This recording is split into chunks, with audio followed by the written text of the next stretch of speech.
Shalom saudaraku, mensyukuri hari baru pemberian Tuhan di hari yang kelima minggu Advent pertama di bulan Desember ini.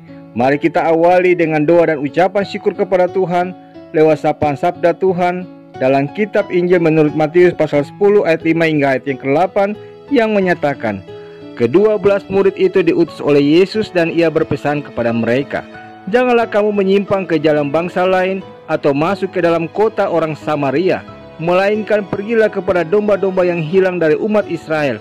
Pergilah dan beritakanlah, kerajaan sorga sudah dekat. Sembuhkanlah orang sakit, bangkitkanlah orang mati, tahirkanlah orang kusta, usirlah setan-setan. Kamu telah memperolehnya dengan cuma-cuma, karena itu berikanlah pula dengan cuma-cuma. Demikianlah sabda Tuhan. Saudaraku, semua orang suka dengan yang gratis. Karena itu, menyediakan sesuatu secara gratis hampir selalu akan diserbu orang. Walaupun seringkali kita mendengar ada gium yang mengatakan tidak ada makan siang gratis. Di zaman ini, sadarkah kita bahwa kita mendapatkan banyak hal dengan gratis? Kita bisa membaca informasi berharga di situs yang menyediakannya dengan gratis. Kita bisa mengunduh secara legal dan memakai aplikasi yang amat berguna dengan gratis. Kita bisa menikmati hiburan gratis dan lain sebagainya. Tentu yang gratis itu, saudaraku, bukanlah sesuatu yang jelek. Namun, mengapa orang mau membuat sesuatu jika orang bisa menikmatinya dengan gratis? Sebagian orang mungkin berpikir demikian. Kenapa mau susah menulis untuk buku atau situs yang bisa dibaca gratis? Kenapa mau menghabiskan waktu, biaya, dan tenaga untuk membuat aplikasi yang bisa diunduh gratis? Kenapa susah payah membuat rekaman yang bisa didengarkan gratis? Jawabannya sederhana, saudaraku, karena mereka senang untuk melakukannya. Saat Yesus mengutus para muridnya untuk memberitakan Injil, mengusir setan, menyembuhkan orang sakit, membangkitkan orang mati, dan lain sebagainya ke kota-kota, ia memberikan pesan penting, yaitu agar para murid harus melakukan semuanya itu dengan gratis. Ini cukup unik dan aneh. Padahal ia juga melarang para murid membawa bekal, bahkan baju cadangan pun jangan. Mengapa Yesus memberikan syarat yang cukup unik dan aneh seperti itu? Jawabnya, yang pertama ada di ayat yang ke-8. Yesus katakan bahwa kamu telah memperoleh dengan cuma-cuma, karena itu berikanlah dengan cuma-cuma. Apa artinya? Sebagaimana gambaran saya sebelumnya, mengapa orang mau melakukan sesuatu dengan gratis? Yesus pun karena anugerah kasih-Nya, ia pun senang melakukannya, sehingga keselamatan menjadi bagian setiap orang lewat berita sukacita yang kita kenal dengan Injil Kristus. Lalu jawaban yang kedua, saudaraku, ada di ayat yang ke-10. Ya, Yesus menyamakan mereka layaknya pekerja yang mendapatkan tugas dari tuannya. Sebagai pekerja, tugas utama mereka adalah bekerja.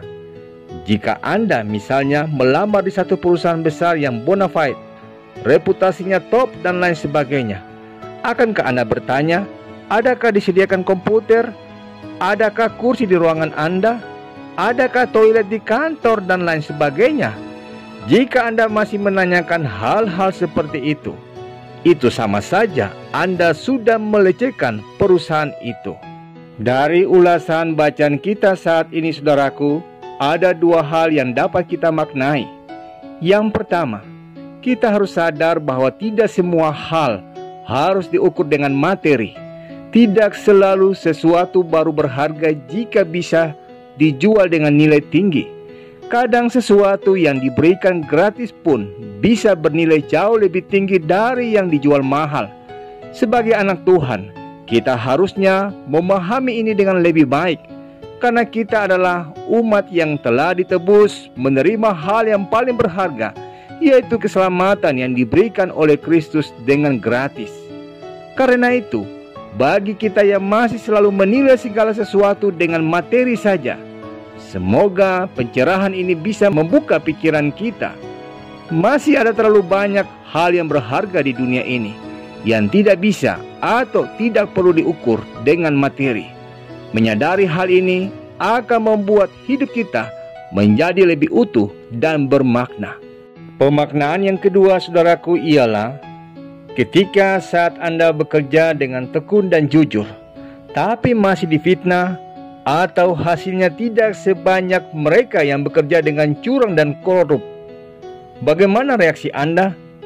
Akankah kita ragu? Benarkah kita bisa sukses jika tetap bekerja sesuai perintah Tuhan itu? Alih-alih meragukan kuasa Tuhan hanya karena hal-hal seperti itu, saudaraku, Tuhan justru memerintahkan, beri dengan gratis. Ini ibarat tantangan iman bagi kita. Para murid ditantang untuk percaya bahwa Tuhan memelihara kehidupan mereka. Hari ini, saudaraku, kita juga ditantang hal yang serupa. Saat kita difitnah meskipun sudah jujur, beranikah kita beri pengampunan gratis kepada yang memfitnah kita? Saat pendapatan kita justru berkurang dibanding saat kita berlaku curang dulu, beranikah kita justru menyisihkan sebagian pendapatan kita untuk mereka yang kekurangan? Jika hal tersebut yang menjadi situasi kita di saat ini, semoga kisah seekor burung dan lebah yang akan saya ceritakan dapat menolong kita untuk dapat memaknai kehidupan kita dengan bertindak arif dan bijaksana, seperti yang dikisahkan demikian. Seekor burung bertanya pada seekor lebah, "Kau tidak kesal kepada manusia? Sepanjang hari kau mengumpulkan madu, namun manusia mengambil madu itu begitu saja." Lebah itu lalu menjawab, "Tidak, mereka memang bisa mengambil madu yang kukumpulkan, tapi mereka tak akan mengambil kemampuanku mengumpulkan madu." Ya, saudaraku, kecurangan dunia ini mungkin bisa merampas penghasilan Anda, tapi selama penyertaan Tuhan, pemeliharaan Tuhan, Sang sumber segala berkat itu tetap kita miliki, untuk apa kita khawatir? Ingatlah, jangan pernah menukar sumber berkat dengan berkat dalam kehidupanmu. Mintalah hikmat Tuhan selalu, sehingga dengan bijaksana kita dapat memaknai kehidupan ini di dalam anugerah Tuhan. Amin. Saudaraku, mari kita sehati dalam doa.